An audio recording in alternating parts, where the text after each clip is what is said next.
Next up, we have a little bit of gaming news.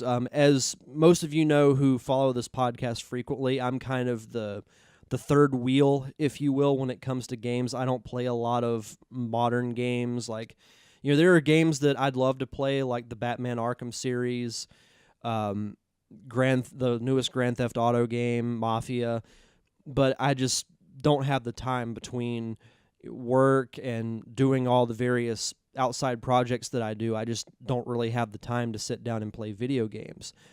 But I've always been a huge Nintendo fan at heart, so this is I've been really excited about. We've talked about this. We haven't talked about it on this show for a while, but Nintendo is releasing this week, which if you're watching the free version of this podcast or listening to the free podcast, it comes out today.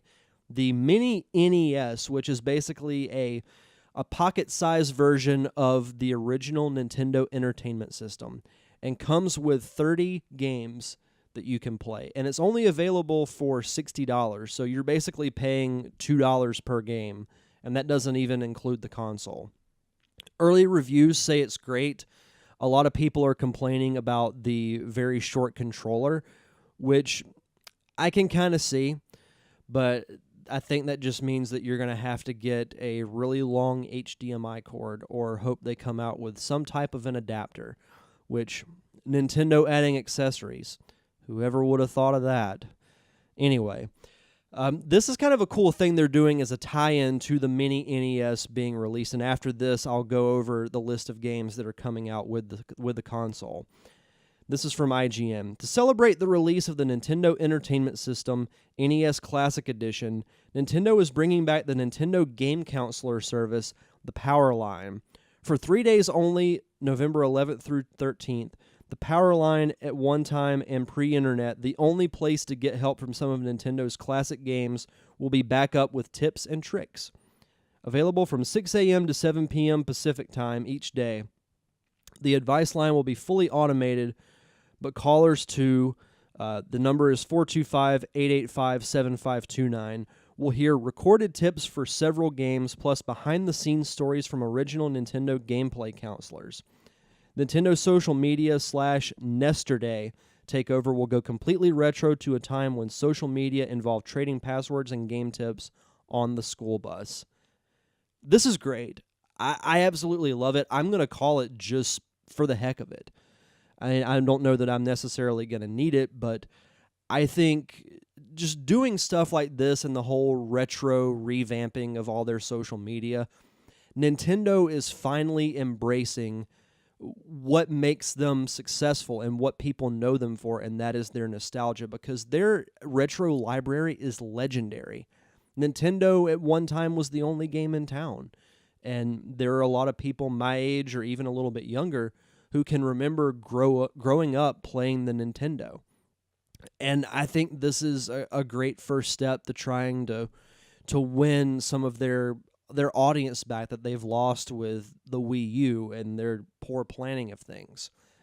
For $60, you get 30 games and you get just a tiny console that you can take pretty much anywhere. Now, there are some drawbacks to it. The controller thing is kind of dumb. I don't know why you don't make a longer cord. And also, you can't download any games. It doesn't come with a hard drive that you can, plug your system into the computer and download more games. So you're kind of stuck with the 30 games, but there are quite a few of them. It says here the Nintendo Entertainment System includes 30 classic NES games such as Super Mario Bros., Metroid, Donkey Kong, The Legend of Zelda, Kirby's Adventure, and Pac-Man. Launches on November the 11th. Then, let's see, IGN gave it a 7.5, stating, the selection of 30 beautifully emulated, mostly classic games make a strong case to own a NES Classic as a way to easily revisit old favorites and introduce them to new generations. Nintendo made sure to pick the visual filters that made the most sense for its first dedicated classic video game machine. I just can't understand why someone thought limiting us to a 2.5-foot controller cables was a good idea, because it really limits where and how you can enjoy these games. That does suck. It's not going to make me not buy it. I'm definitely going to get it the day it comes out, but that is unfortunate. Nintendo, they just can't be perfect for some reason. Like, they can't make the majority happy. It just seems like they can't do it. But just to run down the list real quick, these are the 30 games that will be available on the mini NES.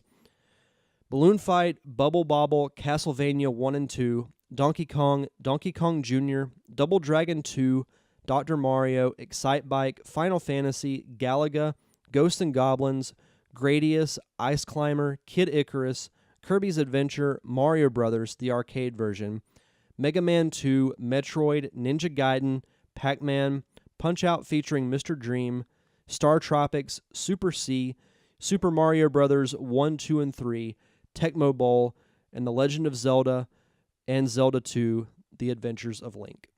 So, quite a few games to choose from. So, I'm getting it for sure. I mean, for $60, you can't beat it. You're basically buying a retro console for the price you would pay for a brand new game.